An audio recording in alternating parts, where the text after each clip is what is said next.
Bitcoin වලින් අනාගතේ කාටවත්ම කඩන්න බැරි ලෝක වාර්තාවක් තියපු කෙනෙක් ගැන අහලා තියෙනවා. ඔව් 2009 ජනවාරි මාසේ බිට්කොයින් කියන නම දන්නේ හරිම පොඩි පිරිසක්.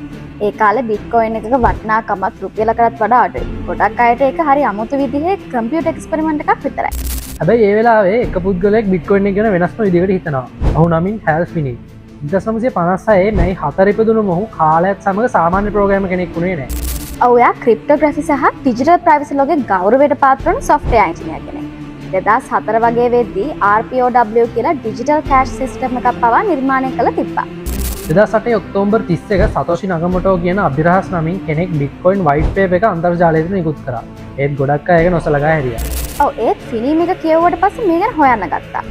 2009 ජනවාරි 9 බිට්කොයින් සොෆ්ට්වෙයාර් එක පබ්ලිකලි රිලීස් වුණාම සතෝෂිට පස්සේ ඒක ඩවුන්ලෝඩ් කරලා රන් කරපු පළවෙනි පුද්ගලයා විදිහට ෆිනි සැලකෙනවා.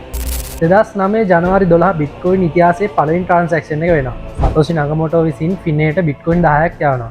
ගිනස් වර්ල්ඩ් රෙකෝඩ්ස් විසින් මේක ලෝක ප්‍රථම බිට්කොයින් ට්‍රාන්සැක්ෂන් එක විදිහට නිල වශයෙන් පිළි අරගෙන තියෙනවා. ඉතින් මේ පොඩි එක්ස්පෙරිමන්ට් එක දවසක ලෝකෙ ලොකුම ෆයිනෑන්ෂල් රෙවොලූෂන් එක වෙයි කියලා ෆිනි කවදාවත් හිතුවේ නැහැ. ඔහු ඒත් ෆිනේගේ ඉරණමේ විදිහට තමන්ගේ ජීවිතේ වෙනස්ම පැත්තකට හැරවුණා. 2009 අගෝස්තුවේදී ALS කියන මාරාන්තික ස්නායු රෝගය නිසා තමන්ගේ මාංශපේශී දැනටමත් අක්‍රිය වෙමින් පවතින බව ෆිනිය දැනගත්තා. කාලයත් එක්ක අතපය හොලවන්න බැරි තරම් ෆිනීගේ ශරීරයේ මේ රෝගේ පැතිරුණා.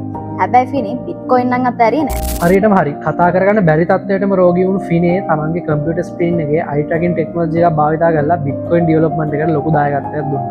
2013 වෙද්දී සම්පූර්ණයෙන්ම වගේ අංශභාග තත්ත්වයට ෆිනි පත් වුණා.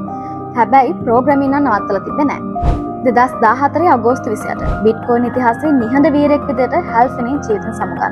ෆිනේ මේ යද්දී බිට්කොයින් එකක වටිනාකම $100ක් වගේ වුණේ. අද බිට්කොයින් එක $50000කටත් වැඩි.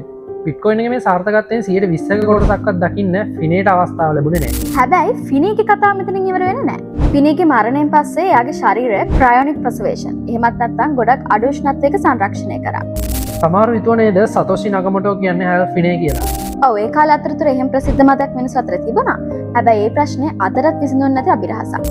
හැබැයි එක දෙයක් පැහැදිලි. බිට්කොයින් එක නිර්මාණය කළේ සතෝෂි වුණාට ඒක ලෝකෙටම පෙන්වන්න උදව් කරපු පළමු පුද්ගලයා හැල් ෆිනේ.